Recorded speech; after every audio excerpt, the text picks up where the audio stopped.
안녕하세요. 네, 정샘입니다.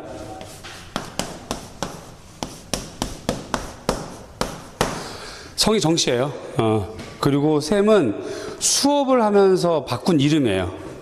그래서 이제 그냥 이름 집에서도 이렇게 늘 부르고 이제 주변에서도 이렇게 보통 부릅니다. 우리가 문학에서는 필명이라고 하고요. 또 이제 우리 그림에서는 화명이라고도 하잖아요. 화백, 화명 이렇게 얘기를 하는데 수업할 때는 이렇게 합니다. 그래서 대학교, 대학원 특강 나갈 때도 전부 다 이렇게 사용하고 내일 같은 경우는 서울중앙대학교 교육대학원 수업을 해요. 그래서 원래 부산이 수요일 수업인데 거기가 먼저 잡았어. 그러다 보니 할 수 없이 이제 이렇게 오늘 이제 화요일 날 하게 됐는데 제 이름은 정샘입니다. 그래서 저한테 정샘 해버리면 김철수라고 부르는 이름 셈이 돼요. 그래서 정 선생님 하시면 되겠습니다. 자, 우리가 이제 5, 6월 2018년도 5월, 6월 기출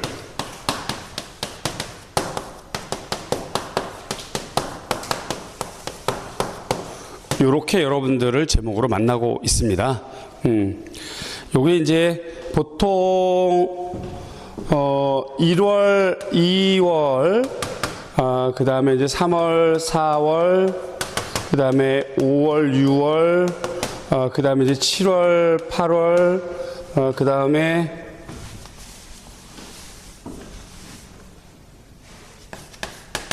9월, 10월, 그 다음에 11월, 그 다음에 12월, 요렇게 이제 구성돼서 12월 첫째 주가 D-Day라고 보통 얘기를 하죠. 임용고시라고 한다면, 요때 시험 보자마자 결과를 상태를 보고 이게 이제 첫 주인데 보통 3일 혹은 5일 보통 이렇게 되죠. 3일이나 5일쯤.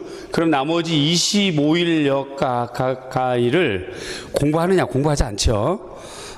크리스마스도 있고, 시험에 좀 망가지신 분은 울면 안 돼 노래 부를 테고, 여러 가지 고를 거 아니에요. 그러니까 이때는 사실 공부가 안 되고, 거의 이제 이때부터 새롭게 시작을 하게 됩니다, 보통.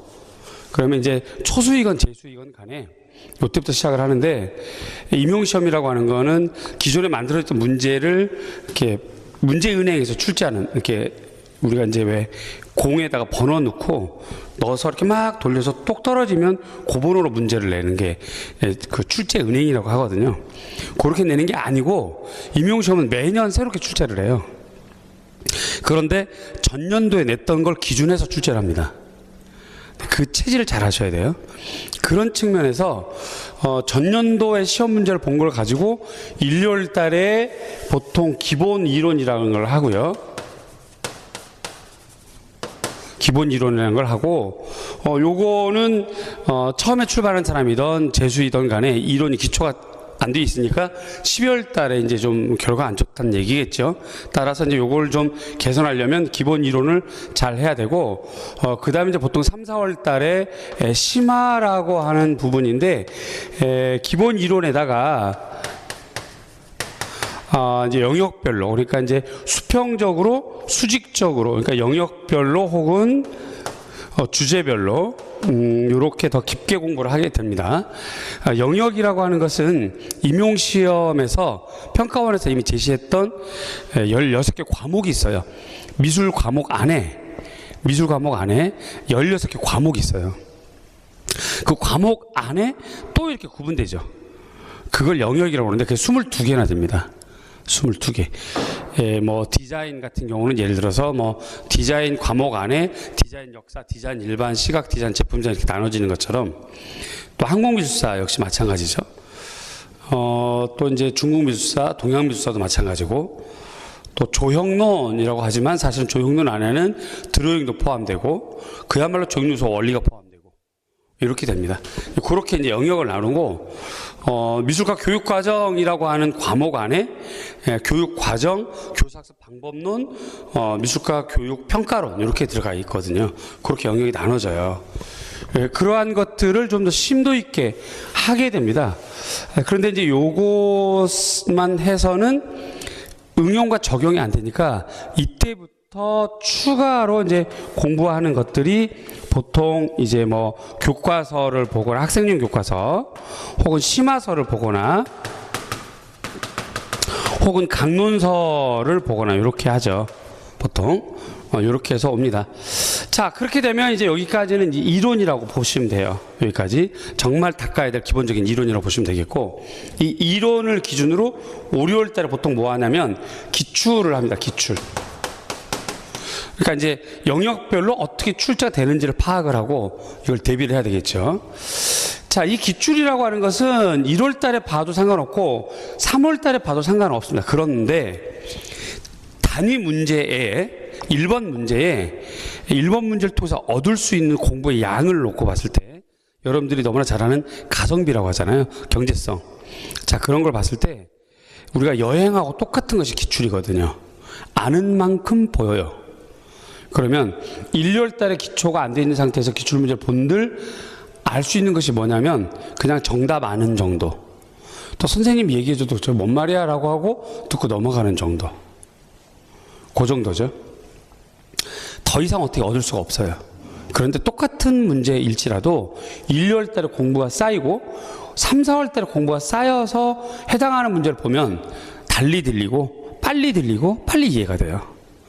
오히려 거기서 넘어서서 거기서 자기가 더 확산해서 이런 것까지 공부할 수 있구나라고 이해할 수가 있게 되죠. 따라서 시기는 본인들이 정하는 것이지만 가장 좋은 가성비, 가장 좋은 효율성은 기출은 5, 6월 달에 가장 좋습니다. 그래서 이제 다른 교과들도 보통 5, 6월 달에 보죠. 그런데 이제 미술과 학생들은 워낙 이제 글과 친하지 않다 보니 공부하는 방식이 들쭉날쭉이에요. 그런데 이제 임용고시는 고시라서 공부입니다. 공부는 공부대로 푸는 게 맞고 FM적인 방식대로 공부하는 게 맞는데 미술과 학생들은 그 부분이 굉장히 좀 약해요. 전체적으로 이렇게 놓고 보면 노량진에서 이렇게 놓고 보면 다른 교과는 그냥 이렇게 평이하고 딱 틀이 정해져 있는 상태로 공부를 꾸준히 하게 하거든요. 교육학과도 마찬가지고 영어, 국어, 수학 뭐 이런 과목들 일반적으로 그렇게 다 흘러가요. 그런데 꼭 미술과만 막 들쭉날쭉 막 이렇게 이리 쓸리 저리 쏠리고 막 이런 현상이 좀 생겨서 오히려 그런 것들이 학생들에게 좀 안 좋게 작용하는 것 같이 보이긴 해요. 어쨌든 우리는 이제 기출을 이때 보는 건데, 자, 기출을 볼 때 무엇을 보는 거냐? 첫 번째 정답을 봅니다. 정답이 어떻게 생겼나? 정답을 봅니다. 그 다음에 두 번째 이와 관련해서 해설을 듣게 되죠. 세 번째 더 중요한 것이 있습니다. 똑같은 문제 나오진 않아요. 그럼 앞으로 나올 만한 것이 무엇인가를 알게 되는데 예상 문제를 뽑아야 됩니다. 요게 중요하죠. 굉장히 중요합니다. 이게요. 이것 없으면 아무 의미가 없는 거죠. 요게 중요합니다. 이거를 5, 6월 달에 공부한다 생각을 하시면 됩니다. 그리고 이거를 연습을 좀 많이 하셔야겠죠. 그것이 우리가 여러분들과 만나게 되는 5, 6월 달 기출 분석 강의가 될 겁니다. 자, 이것이 쌓여지면 이제 우리는 7, 8월 달부터 문제풀이를 할 수가 있는 거예요. 자, 그런데 이미 3, 4월 달과 5, 6월 달에 여러분 잘 아시겠지만 교과서 분석 강의랑 심화서 분석 강의, 강론서 분석 강의 통해서 우리가 이제 예상 문제 같은 것을 많이 풀어보고 있거든요. 그 수준이 결코 쉬운 수준 아니거든요. 여러분들이 연습을 많이 해와서 올해는 7, 8월부터 문제 풀 때 이렇게 막 예전 학생들에 비해서 막 힘들거나 어렵진 않을 거예요. 물론 힘은 들어요. 하얀 건 전기, 까만 것이 일테지만 그러더라도 예전 학생들에 비해서 조금 더 수월할 것입니다. 그건 분명합니다. 왜냐하면 여러분들이 공부할 수 있는 인프라가 제가 3월부터 계속 1, 2월 달부터 강론서 특강을 하면서 많이 깔아놔서 굉장히 좀 훨씬 실력이 높은 상태이긴 해요. 그리고 잘 따라오고 있는 상태이기도 하고요. 그래서 은근히 기대가 됩니다.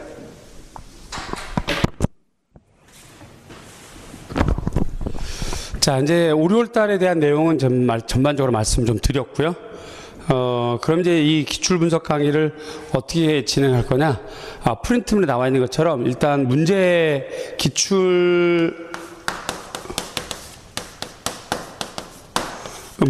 풀이를 합니다. 정답이 여러분들 프린트에 나가 있어요. 정답이. 요걸 좀 볼 거고요. 요거와 관련해서 내가 이렇게 확산 전개를 해줄 겁니다. 요것이 이제 주제가 되겠죠. 중요한 주제입니다.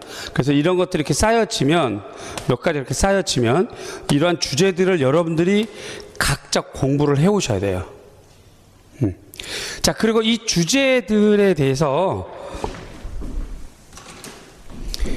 이 주제들에 대한 샘플, 특히 이제 중요한 거, 가장 중요한, 이 주제 중에서도 가장 중요한 문제,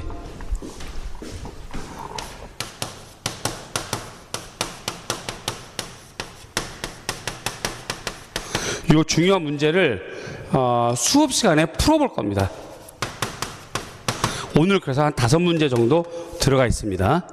오늘 이제 논술 문제까지 포함해서 한 5문제 정도까지 들어가 있고요. 그렇게 해서 전개되면 여러분들은 기출문제를 공부를 하면서 정답을 보고 이론 공부를 하시고요. 집에 가서 자기 주도적인 학습과 복습을 하셔야 되겠죠. 이렇게 됩니다. 그 다음에 샘플에 남아있는 중요 문제는 반드시 암기하셔야 돼요. 이렇게 되겠죠. 이것이 쌓여지면 한 주가 끝나는 겁니다. 이게요.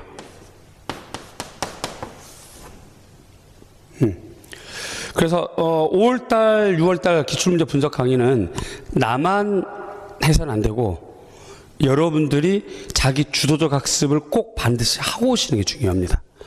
아울러서 내가 여러 가지 주제를 뽑아주는 이 주제라고 하는 것에 대해서 여러분들이 받아만 가면 그냥 이렇게 널어놓은 상태로만 정리가 안 되고 널어놓은 상태로만 끝나게 되거든요. 그래서 이러시면 안 되고 이거를 어떻게 해서라도 답을 찾아보고 어떻게 해서라도 한번 써보고 꼭 그러한 절차를 좀 해보시고요. 만약에 개수가 많을 경우는 혼자 해결하기 어려우니까 이렇게 묶어서 이제 스터디라든가 이렇게 묶어서 시간 세이브를 하는 것이 훨씬 효율적입니다. 그렇게 해서 한 8주 정도 진행을 하면 금방 시간이 지나지만 그 8주 동안에 쌓여있는 실력은 굉장히 튼튼해질 거예요. 자료는요, 이렇게 보는 것처럼 일반적으로 매주 요 자료가 나갑니다. 이렇게 매주. 오늘은 약 한 27페이지 정도가 되어 있고요. 다음 주부터는 이 페이지가 오르락가르락 그렇게 할 거고, 그 다음에, 기본적으로 이제 심화이론서라고 하는 요 책을 가지고 오시면 되겠고, 기본서가 필요하고요. 아울러서, 작년도에 출판했던 마인드맵 책이 있습니다. 요 책이 있는데, 요 책에서, 일부 추가 혹은 교정, 수정해서 프린트가 이렇게 나가는데요. 이 프린트는 나가는 주가 있고 안 나가는 주가 있을 겁니다. 오늘 첫째 주에는 2주차 분량까지 포함되어 있습니다. 자, 그 다음에 매주 이렇게 B형 답지가 매주 나갑니다. 그래서 인강생도 그렇고 직강생도 그렇고 요거는 여러분들 각자가 프린트를 하시고 또 학원 혹은 인터넷 사이트에서 이걸 반드시 받으셔야 됩니다. 그래서 오늘 문제가 5문제가 있는데 5문제 중에서 한 문제는 논술 문제예요. 그래서 뒤쪽에 논술 문제가 있는 답지가 꼭 필요합니다. 앞으로도 매주 이렇게 될 거예요. 그리고 이제 당연히 이제 기출 문제가 여러분들이 프린트를 좀 해 오셔야 되겠고요. 자, 요 부분을 좀 보겠습니다. 요거.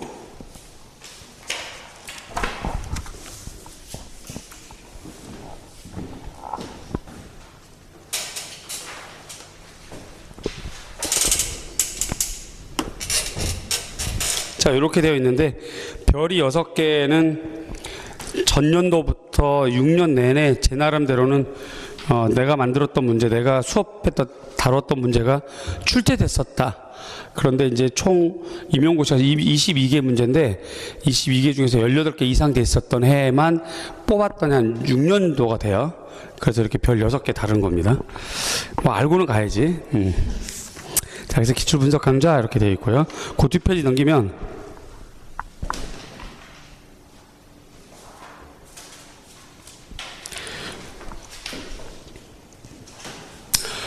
자, 부산, 서울 이렇게 두 곳에서 강의를 하는데 오늘은 화요일입니다. 5월 1일.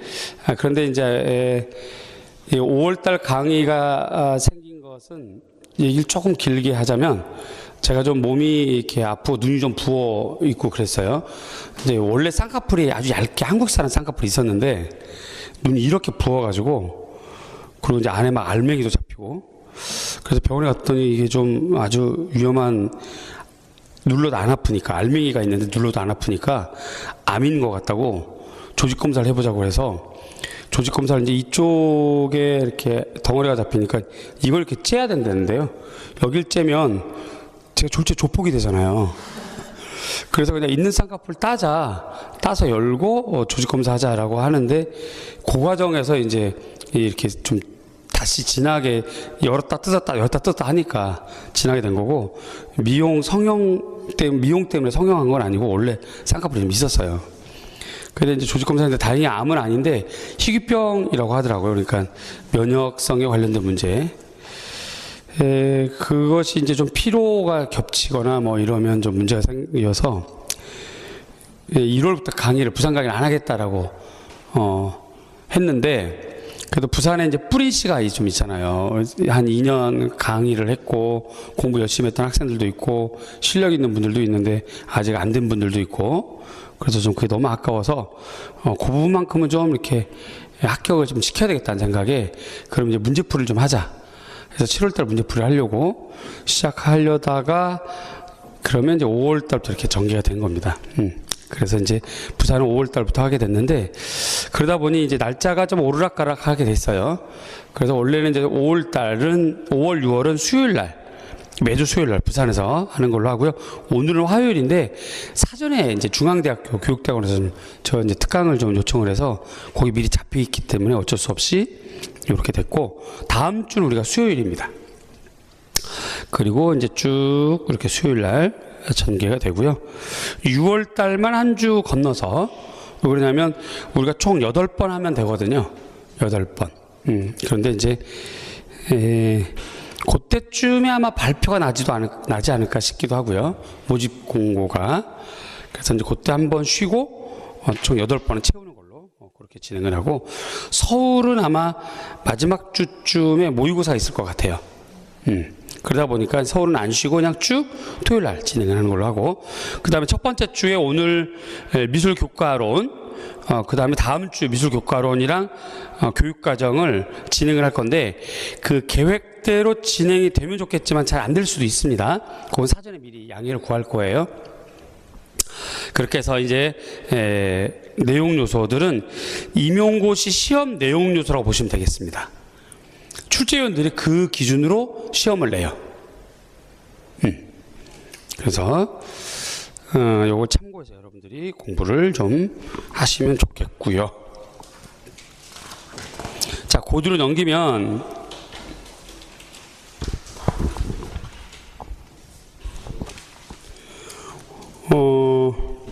1, 2차시 미술교육학에 관련된 기출문항들이 쭉 들어가 있습니다.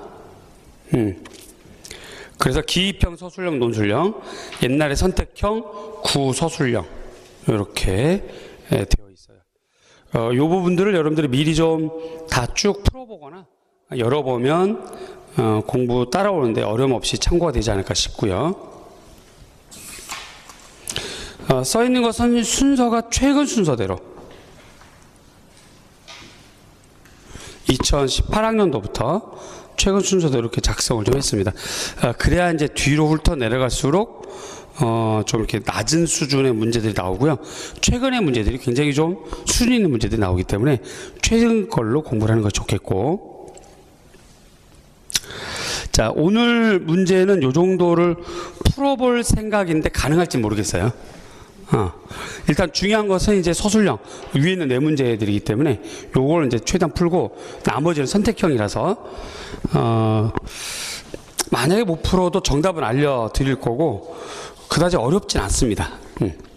그리고 이제 이런 것들 이미 정답은 나와 있죠. 평가원이라든가 이런 데는 이미 나와 있기 때문에 정답을 모르진 않을 텐데 왜 그것이 정답인지에 대한 내용을 모르죠. 그건 여러분들에게 시간이 되는데 설명을 좀 드릴 거고, 그 다음에 다음 주에 요걸 좀 풀어야 되는데 여러분들 미리 좀 찾아오거나 풀어오면 좋겠다는 법은, 그래서 2018학년도 A 2018학년도 9번, 그 다음 17, 16 이렇게 되고요.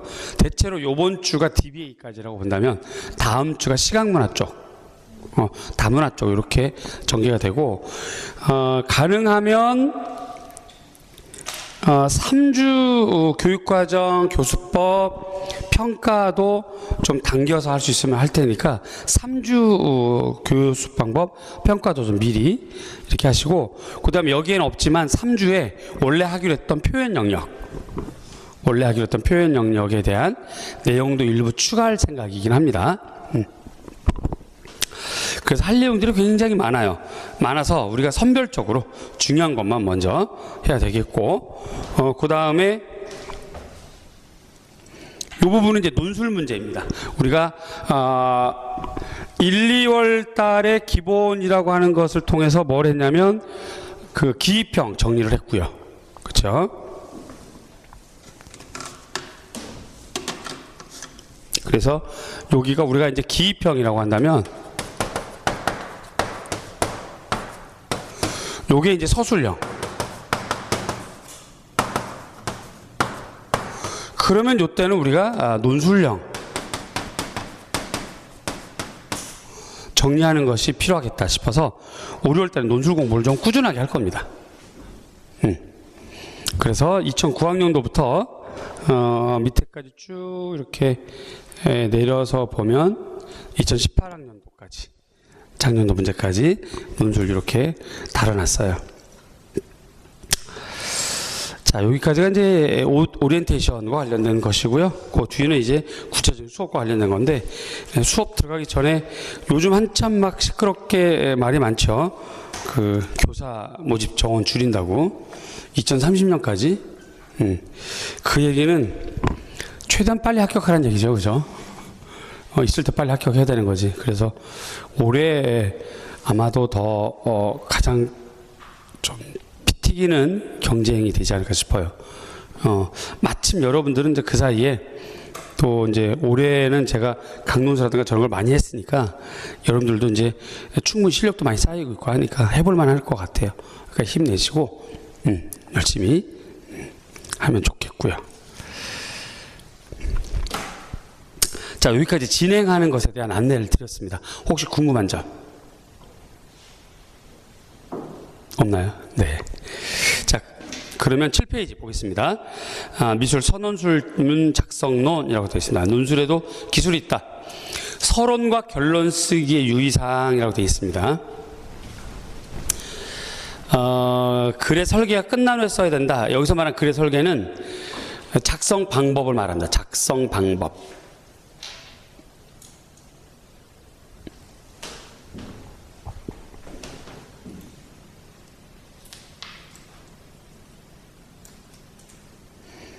예를 들어서 지금 여러분들 오늘 문제 5번 문제가 이렇게 되어 있는데요.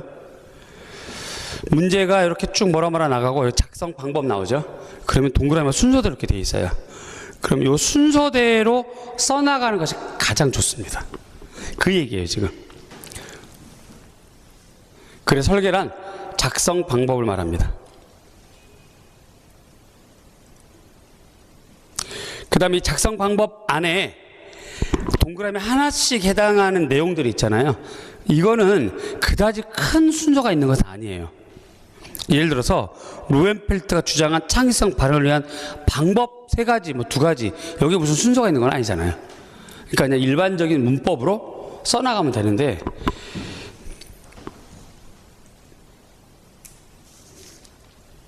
제일 중요한 것은 작성 방법이다.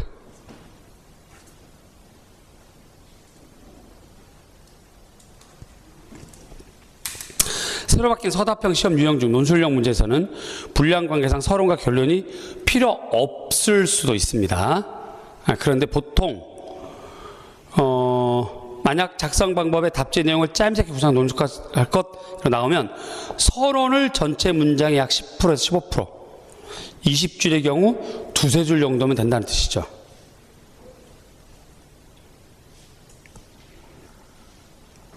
그렇게 하시면 되겠습니다. 이해가죠? 다음에 본론 쓰기 유의사항. 본론은 문장은 짧게 쓰십시오. 본론 문장은 간결체 문장으로 합니다.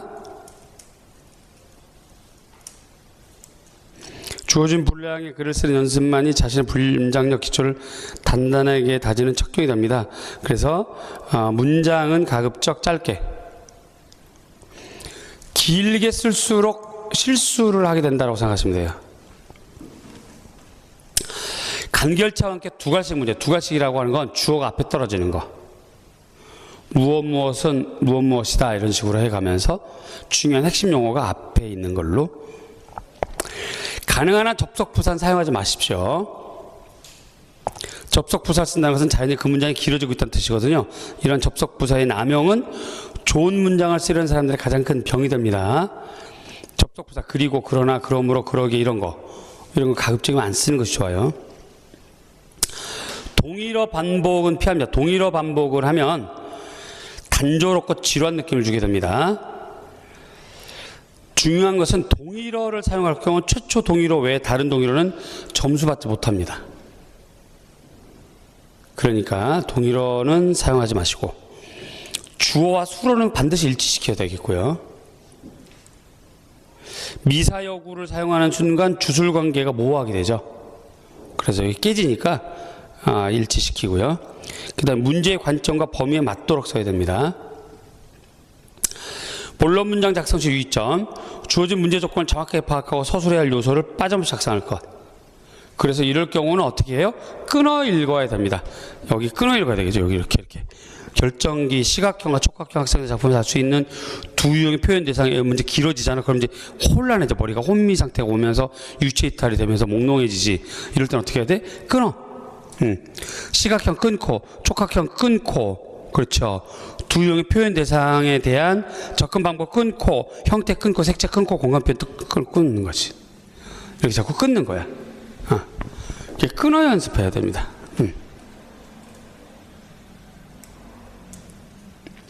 가급적인 문제 조건을 순서대로 작성합니다. 작성할 때는 교과 내용의 핵심을 작성해야 되고요. 지나친 과장과 미사역은 피하십시오. 간결체 문장으로 쉽게 써야 됩니다. 자신의 의견의 주장이 분명해야 된다. 무엇일 것 같은 생각이 든다. 아마도 이러면은 점수 안 받습니다. 못 받아요. 객관적 논거, 즉 논리적 증거가 있어야 된다. 논리적 증거란 미술 용어사에서 나오는 핵심 키워드.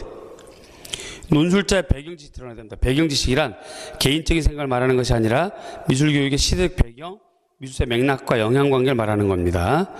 주어진 분량을 지켜야 하고 필요시 한자 영어 표기를 병행하면 좋은데 오탈자가 생기면 점수 받지 못합니다. 이 부분 주의하셔서 그렇게 진행하면 되겠고요. 자, 코드로 넘기면 이 부분이 가장 여러분들에게 핵심이 되고 중요한 내용 중에 하나일 텐데요. 미술교육론에 대해서 출제 포인트가 바로 이겁니다. 학자는 목적, 방법, 이게 제일 많이 나와요. 그 다음에 용어. 목적, 방법, 그 다음에 용어가 제일 많이 나와요.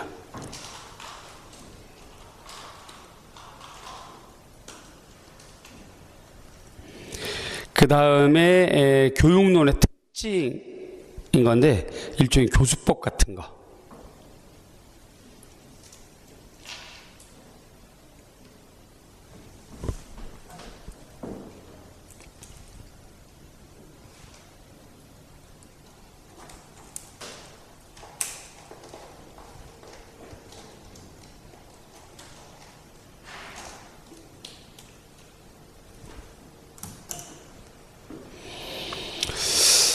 자, 출제된 거를 쭉 봤더니 근대화 표현 기능 쪽에서는 최근에 나온 적이 없네요. 가장 최근에 나온 게 2016년 월터 스미스. 그렇다면 여러분들은 바우하우스, 거기다가 형광펜을 아주 진하게 하셔야 돼요. 바우하우스 하면 떠오르는 학자 이텐. 앞으로 이텐 명찰 달고 다니셔야, 이메 붙이고 다니셔야 돼요.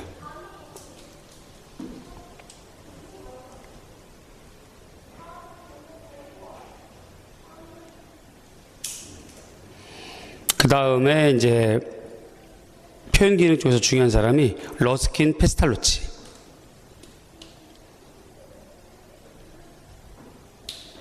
이 사람들은 꼭 하시고요. 창의성에서는 꾸준하게 좀 나오고 있죠. 작년도 리드가 나왔죠. 그러면 올해는 이제 로엔펠트네요. 그죠? 로엔펠트 치잭. 또 재건주에 관련된 오아토나 슈타임, 여기 있는 사람들 다 해야 돼요. 속이 확 타네 그냥.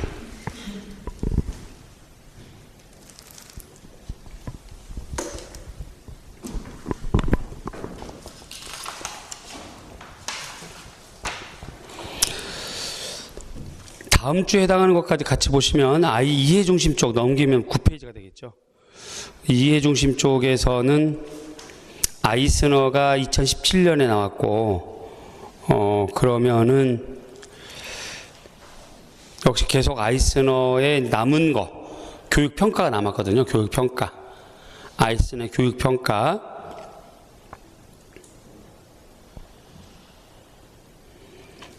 그 다음에 가드너와 아이스너의 비교, 이런 것들이 남아 있습니다. 그 외에도 이제 시각문화 쪽에서는 뭐 그냥 전부 나올 사람들이죠, 지금. 윌슨, 애플랜드, 인터비주얼, 다문화 쪽에서의 기타 학자.